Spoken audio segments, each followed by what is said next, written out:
What happens when one of the world's biggest oil producers walks away from OPEC? The answer could reshape global oil prices, Middle East politics, and even the future of the global economy. In a shocking move that grabbed international attention, the United Arab Emirates, one of the most powerful oil-producing nations in the Gulf, officially announced its exit from OPEC and OPEC Plus in 2026. But to understand why this matters, we first need to understand what OPEC actually is. OPEC, the Organization of the Petroleum Exporting Countries, was founded in 1960 by major oil-producing nations including Saudi Arabia, Iran, Iraq, Kuwait, and Venezuela. Its main goal: to control oil production and stabilize global oil prices. By adjusting how much oil member countries produce, OPEC can influence fuel prices across the world. When OPEC cuts production, oil prices usually rise. When production increases, prices often fall. For decades, OPEC became one of the most powerful economic alliances on earth, and the UAE was one of its key members. So why did the UAE leave? According to UAE officials, the decision was based on national interest, future energy strategy, and the country's growing production capacity. In recent years, the UAE invested billions of dollars into expanding its oil infrastructure and increasing production capability. But under OPEC quotas, the country was restricted in how much oil it could pump. Reports suggest the UAE wanted greater freedom to produce and export more oil without limits imposed by the group.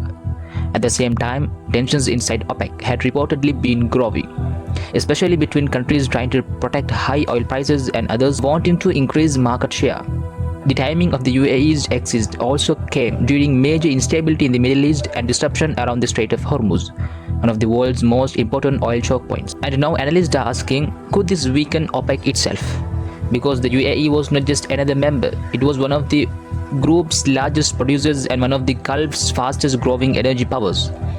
Some experts believe the exit could reduce OPEC's ability to control global oil markets.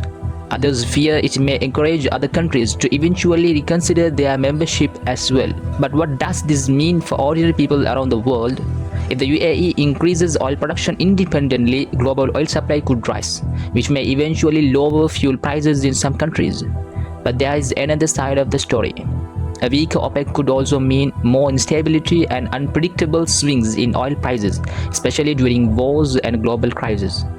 And because oil affects transportation, electricity, shipping, food prices, and inflation, the impact could reach far beyond the Middle East. Before we continue, if you enjoy deep geopolitical and global economic analysis like this, consider subscribing and supporting the channel. Every like and subscription helps independent creators continue bringing you detailed stories shaping the world today. Now back to the story. Despite leaving OPEC, the UAE says it will continue acting as a responsible energy supplier and maintain stability in global markets. But many analysts believe this movement could mark the beginning of a major shift in global energy politics. Because when powerful oil alliances begin to crack, the effects are often felt across the entire world. So now the question is the UAE protecting its future? Or is this the beginning of OPEC losing its global influence? What do you think? Comment below.